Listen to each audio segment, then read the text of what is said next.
नमस्कार मित्रों आज एक लीक से हट के विषय की बात करते हैं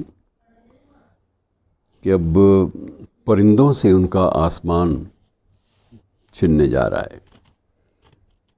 काफ़ी समय पहले इस बात के धीरे धीरे संकेत मिल गए थे और अब वो व्यावहारिक रूप से धीरे धीरे लागू भी हो रहा है कि रेलवे का निजीकरण शुरू हो गया है। प्लेटफॉर्म्स जो हैं वो बिकने लगे हैं, बाकायदा नीलामी होने लगी है। कुछ रेलवे स्टेशंस की रख रखाव, रेस्ट हाउसेस, उनके विश्राम गृह, इवन टिकट जो काटने वाली जो स्थिति है वो सारी की सारी धीरे धीरे निजी संस्थानों को दी जा रही है। ऐसा नहीं है कि अनियमित रूप से चुपचाप दी जा रही है, बाकायदा उसके लिए नीलामी होती है और कुछ शर्तों के साथ उनको सौंप दिया जाता है। शर्तों में शायद अभी तक तो ये शामिल है कि ये भारतीय रेलवे रहेगा, इसमें कोई परिवर्तन नहीं आएगा। लेकिन जो प्रबंधन है, मैनेजमेंट है, वो निजी हाथों में सरक रहा है और यही स्थिति अब एयर इंडिया की भी है। भारतीय विमान सेवा जो है, इसकी दिलचस्प कहानियां हैं बड़ी मित्रों। ये 1932 में शायद पहली बार टाटा कंपनी ने शुरू की थी और जब पहला विमान जो था वो स्वयं शायद JRD टाटा ने उड़ाया था और उड़ाकर वो डाक के थैले वर्तमान पाकिस्तान वाले क्षेत्र में बम्बई से कराची तक ले गए थे और इतिहास हमारा शुरू हो गया था कि भारत में विमान सेवा जो है, इससे पहले लंदन जाना हो तो बड़े बड़े वायसरायों को भी या तो विशेष विमान से ले जाना पड़ता था या फिर उसके बाद समुद्री जहाज़ के माध्यम से। दो ही साधन थे। तब इतनी ज़्यादा रेल व्यवस्था या अन्य व्यवस्थाएं तब इतनी ज़्यादा वो प्रचलित नहीं थी। लेकिन एक सिलसिला शुरू हुआ और इस सिलसिले में सबसे बड़े जो एक अच्छी बात ये थी कि जितने उद्यमी थे उन्होंने स्वयं जहाज़ चलाना सीखा। ये शुरुआत की टाटा ने, तो टाटा ने पहले एक प्रशिक्षण लिया अपने लिए। ये नहीं कि सिर्फ माया का जाल था कि 4 पैसे खर्च किए और कंपनी शुरू कर ली। उसकी हर बारीकी को उन लोगों ने स्वयं परखा, देखा, जांचा और उसको अपनाया और उसके बाद विधिवत रूप से इस सेवा में उतरे। ऐसे ही विजयपत सिंघानिया, वो स्वयं उन्होंने मीडिया भी निकाला तो अपने अलग ढंग से निकाला और अगर विमान की सेवा शुरू की तो वो भी अपने अलग ढंग से की। इस तरह धीरे धीरे सारी कंपनियां जो आती गईं, एयर इंडिया आपके सामने आया, इंडियन एयरलाइंस के रूप में भी आपके सामने चीज़ें आईं। आपको अब तक याद है कि झुका हुआ सिर झुकाकर आपका स्वागत करता हुआ भारतीय महाराजा जो है वो खड़ा है। तो वो बस सिर्फ एक महाराजा एक प्रतीक है इस देश की सामंती व्यवस्था का, कि इस देश की पूरी सामंती व्यवस्था, ऐश्वर्यपूर्ण जीवन की सारी व्यवस्थाएं वो आपकी आवभगत के लिए तैयार हैं। तो इस प्रकार से एक प्रतीक के माध्यम से हमने जो मेहमान नवाजी थी विमान द्वारा वो शुरू की। विमानों का सिलसिला शुरू हो गया, हवाई अड्डे जो हैं वो चलने लगे। हमने भारतीय जो विमान स्थली थी उनका भी एक प्राधिकरण, एक ट्रिब्यूनल अलग से बनाया जो उनकी देख रेख करे और इस तरह से हमने प्राधिकरण बहुत सारे बनाए और बहुत सारी संस्थाएं जो हैं इनसे जुड़ी हुई वो भी प्रकाश में आईं। अनेक निजी क्षेत्र में अनेक विमान सेवाएं जिनके पास 2-2 जहाज़ थे वो भी उतर आए और इस तरह से सिलसिला शुरू हो गया। एक आकाश जो है वो हमारे लिए परिंदों के लिए सुरक्षित नहीं रहा।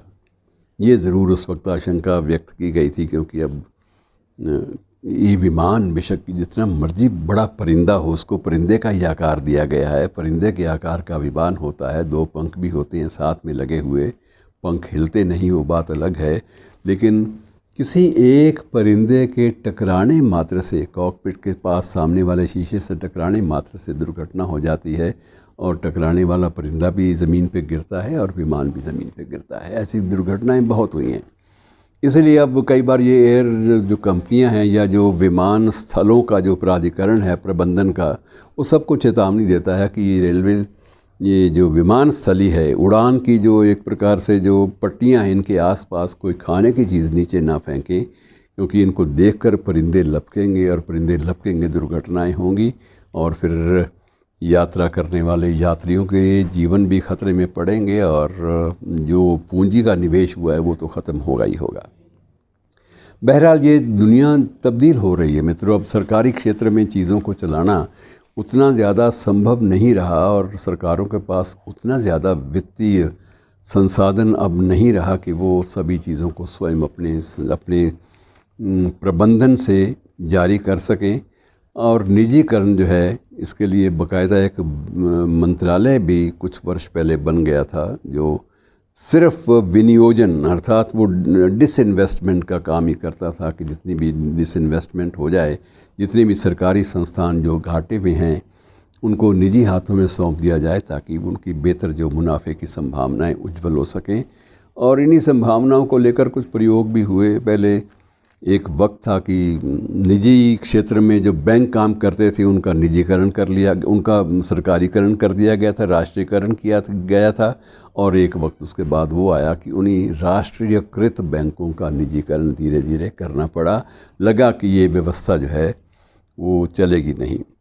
अब ये व्यवस्था चीन जैसे देशों में कैसे चल रही है, ये इस बात पर टिप्पणी करना व्यर्थ है कि वहाँ का जो तानाशाही जो वातावरण है, लोहे की जो दीवार है आम आदमी के बीच और शेष विश्व के बीच, वो दीवारें हम देख नहीं सकते कि वहाँ क्या होता है। लेकिन ये निश्चित है कि मानवाधिकार वहाँ सुरक्षित नहीं रहते, और मानवाधिकार अपेक्षाकृत कंपैरेटिवली हमारे यहाँ सुरक्षित हैं और हम लोग जी रहे हैं। इसलिए बेहतर यह है कि कुछ ज़िंदगी जिस तरह से बेहतरी से कट जाए वो ज़्यादा अच्छी है। निजीकरण इतना ज़्यादा बड़े पैमाने पर उचित है या नहीं है, इसके बारे में कोई सपाट बयानी करना संभव नहीं है, क्योंकि हम लोग जिस दौर से गुज़र रहे हैं, ये दौर जो है संक्रांति काल है, ट्रांजिशन का पीरियड है। इसमें हम ना अभी तक किसी निष्कर्ष पर पहुंच सके हैं, और ना ही हम लोग इतने हताश हो चुके हैं कि हम कुछ भी ना करें। तो निरंतर कर्म करने का, प्रयोग करने का सिलसिला जारी है, और दुआ करें कि अगर कोई परिवर्तन या बदलावों से ज़िंदगी कुछ सुख पा लेती है हमारी ज़िंदगी, तो हमें हक है सुख से जीने का, और इसी बात को लेकर थोड़ा सा प्रयास करते रहना चाहिए। बाकी तो ये है कि कभी कभी हम केवल कल्पनाओं के सहारे भी ज़िंदगी काटते हैं। उर्दू का वो शेर है ना कि हमने इंसानों के दुख दर्द का हल ढूंढ लिया, हमने इंसानों के दुख दर्द का हल ढूंढ लिया, क्या बुरा है जो ये अफवाह उड़ा दी जाए। तो कभी कभी मित्रों, ऐसी संस्थानों में, ऐसे चक्करों में हमें ये एक घोषणाएं भी करनी पड़ती हैं कि ज़िंदगी बेहतर हो जाएगी। अब ज़िंदगी बेहतर होती है या नहीं होती, ये हमारी प्रयोग धर्मिता या प्रयोग धर्मी कल्चर, संस्कृति के परिणामों पर ही निर्भर करता है। शुक्रिया।